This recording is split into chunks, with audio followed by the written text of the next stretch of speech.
ఈ విధంగా భార్యలతో చెప్పి బయలుదేరిన వారిద్దరు పొరపాటున దారిలో కలుసుకున్నారు.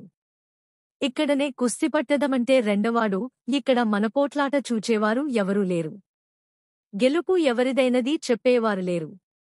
ఆ కనపడే గ్రామము వెళ్ళదా మంటుండగా ఆ దోవనే ఓ ముసలమ్మ పొలములో ఉన్న మనమడికి 7 కుండలలో అన్నము వగైరాలు పెట్టుకుని 7 కుండలు దొంతరగా నెత్తిన పెట్టుకుని వెళుతూ ఉన్నది.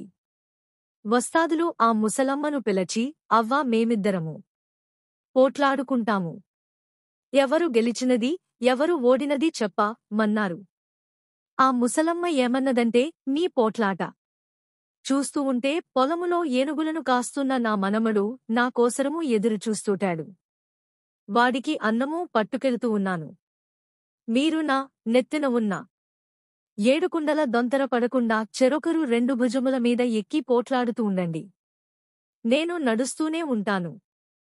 దొంతర ఎవరు పడనీయకుండా ఉంటారో వారు గెలిచినట్టా నీ చెప్పింది ఆ ప్రకారమే వారు చెరియొక భుజము మీద ఎక్కి పోట్లాడుతూ ఉన్నారు. ముసలమ్మ నడుస్తూనే ఉన్నది.